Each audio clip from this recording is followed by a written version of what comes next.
মানুষ বলে যে আমরা মাজারে বা কবরে মিলি আছেন, যিনি আছেন ওলিয়া উলিয়া গাউস কুতুব নবী রাসূলের ওসিলে আল্লাহর কাছে চাই, আমরা কবরে যিনি আছেন ওনাদের কাছে চাই না, এরকম কি শরীয়ত সম্মত?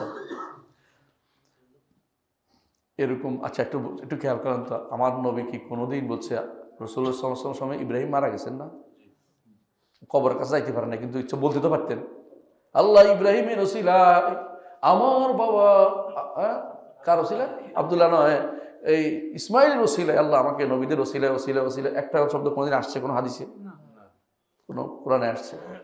আপনি এই পদ্ধতি আবিষ্কার করছেন কেন? শয়তানদের আবিষ্কার করা জিনিস। এই ওসিলা তো নেই, ব্যক্তি সত্তার ওসিলা জায়েজ নেই ইসলামে, ব্যক্তি সত্তার ওসিলা ইসলামে জায়েজ নেই। ইসলামে ওসিলা আছে কয়টা? ওসিলা অর্থ নৈকট্য, মাধ্যম না, যে আরেক ভুল।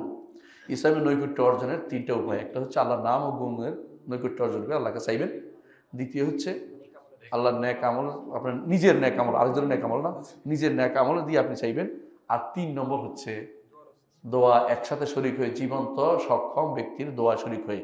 মরা মানুষের দোয়া নাই, মরা মানুষের কাছে দোয়া চাওয়া শিরিক করা, সমান সমান শিরিক, সঙ্গে সঙ্গে শিরিক, কারণ চাইছেন, এই চাওয়াটাই শিরিক, বুঝছেন? আপনারা যদি কোনো ভালো করে বুঝতে চান, শেখ হোসেন মোহাম্মদ আব্দুল্লাহ রহমতুল্লাহ একটা কিতাব আছে কাশফুস শুবহাত, এটা পড়বেন। কাশফুস শুবহাত পড়লে এর উত্তর পেয়ে যাবেন স্পষ্ট ইনশাআল্লাহ। এটা শিরিক ভাই, মরা মানুষের কাছে চাওয়াই শিরিক, ওসিলা হিসেবে চাইলেও শিরিক, কোনো দোয়া হিসেবে চাইলেও শিরিক। কথা কি বুঝছেন? কোনোভাবেই মরার কাছে কিছু চাইতে পারবেন না, কোনো কিছু চাইতে পারবেন না।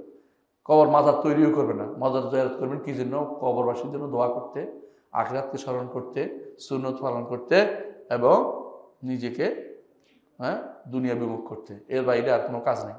যদি কেউ মনে করে কবরবাসীর কাছে বলবো, তিনি আল্লাহকে বলবেন, তাহলে মুশরিক, কোনো সাধারণ শিরিক। আমাদের তথাকথিত পরাণ পাখি, পরাণ বন্দি লেখক শিরিক করে আছে মদিনা থেকে, আর দেশে এসে আপনাদের কি আইকন মদিনাতে শিরিক করেছে।